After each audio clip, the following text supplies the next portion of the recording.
Assembly Member Turrell. Thank you, Chair, and good morning, Mr. Mayor.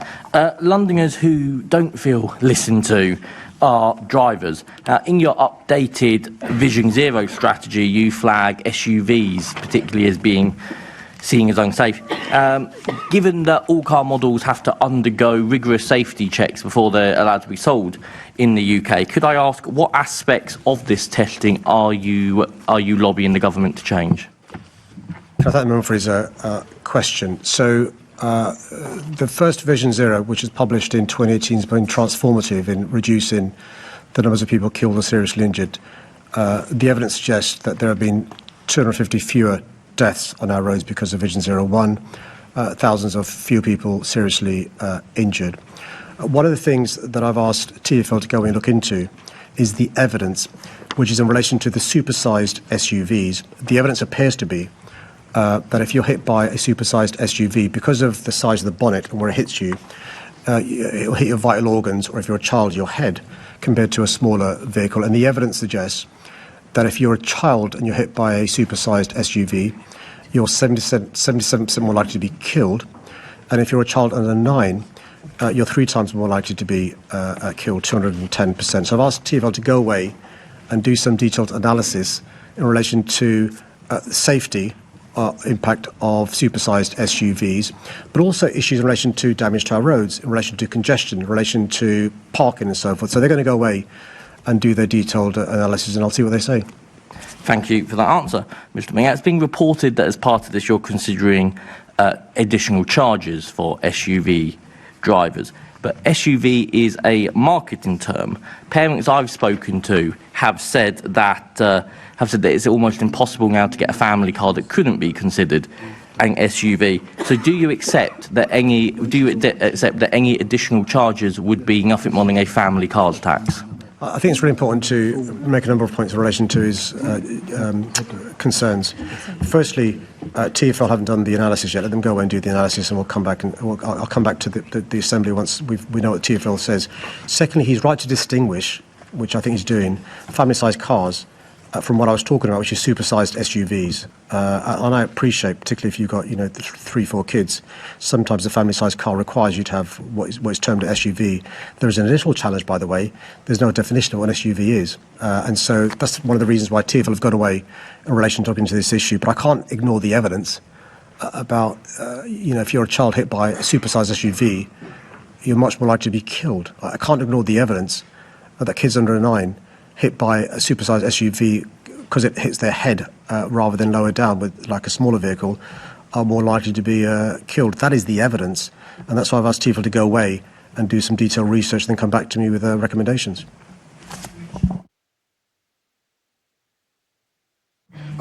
Assembly Member Polanski. Thank you, Chair, and good morning. Aviation expansion is incompatible with net zero, and I think that's a sentiment you share, and it's also something the Committee on Climate Change has said in the past. I want to talk about Heathrow because in response to a question, you told me that you have expertise who are ready to safeguard the interests of London and Londoners in response to airport development.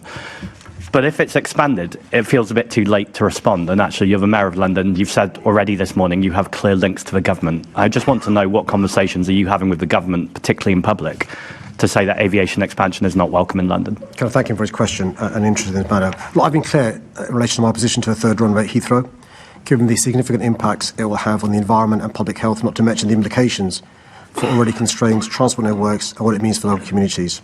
I'll continue to make the case against expansion to convince the government that a third runway would be a mistake. Despite the significant impacts of any expansion and my lobbying against it, I'm afraid the plans continue to move forward. In November last year, the Transport Secretary confirmed that Heathrow Airport Limited's proposal for expansion had been selected as a scheme to progress the project and will shape the review of the airport's national policy statement. The ANPS will provide the framework within which the key planning decision on Heathrow expansion will be made. The draft amended statement will be subject to consultation in July this year. My officers have been engaging with the government on Heathrow's plans for expansion throughout that time. The significant impacts of any expansion. It's also essential that it provides a framework for ensuring that if expansion occurs, it must be accommodated sustainably without undermining surface access networks or increasing air pollution and carbon emissions. GLA and TfL officers have also been engaging with boroughs representing local communities, including through the Heathrow Airport Transport Forum and Heathrow Planning Working Group. This will inform ongoing discussions with the government, ensuring that the voices of Londoners are fully represented in the review of the airport's national policy statement. At the same time, it will be key for Heathrow Airport Limited to continue working with TfL and the GLA as its plans develop, so we can fully understand the surface access implications of its proposals and likely interventions required. Supported by officers, I'll continue to take all opportunities to influence decision-making around the potential expansion of Heathrow to ensure the voices of Londoners are heard and the impacts are recognised, and this includes responding to any relevant consultations by the Civil Aviation Authority, the Department for Transport or Heathrow Airport Limited on expansion proposals. That was a lot of words, and it sounds like you're waving the white flag on Heathrow expansion. You talked about your officers are making a case. What are you specifically doing, particularly in public, with this government that you have a clear link to say we don't want aviation expansion in London? I literally said 3 minutes ago publicly, I'm against Heathrow. You're saying that expansion. to me, but what conversations are you having with the Prime Minister? I mean, this is a public meeting. I mean, I'm surprised the member who's always clipping them doesn't realise that. This is a public meeting, and I object to Heathrow being expanded. As I've made quite clear, I want a better Heathrow, not a bigger one. I've also, in the past, used all the tools in my toolkit to resist and expansion. I appreciate this is a bandwagon he wants to jump onto, but I've been driving this bandwagon for some time, and I'll carry on being in the driving seat, driving this bandwagon, in an electric zero-emission bandwagon. I mean, it's quite a stretch to say that the Green Party are jumping on a bandwagon in opposing aviation expansion. Well, Chair, look, some people, challenge decisions, by bringing legal cases, which I've done, by lobbying publicly, which I've done. Others do it by hypnosis. It's pretty debasing of democracy there, Mr. Mayor. Let's talk about energy. Energy bills are going up, and to look for a fairer, greener London, what would you like to see the Chancellor do about people's energy bills? Well, I think the key thing we need to do is have energy security. And that's one of the reasons why I support the government, despite opposition from the Conservatives, for us to be energy secure by investing in renewables. And I'm incredibly proud of the decisions made over the last 20 months, from increased investment in solar, increased investment in wind, and increased investment in nuclear.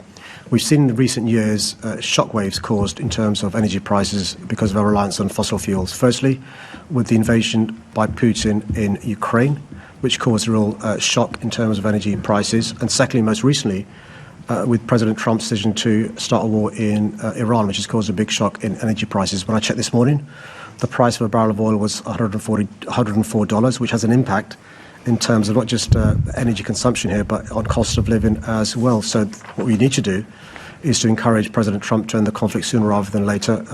An amicable resolution will lead to energy prices stabilising sooner rather than later. And secondly, move full speed ahead in terms of being energy secure by investing in renewables. And I would hope the Green Party would support the Labour government in doing that. Thank you very much, Chair.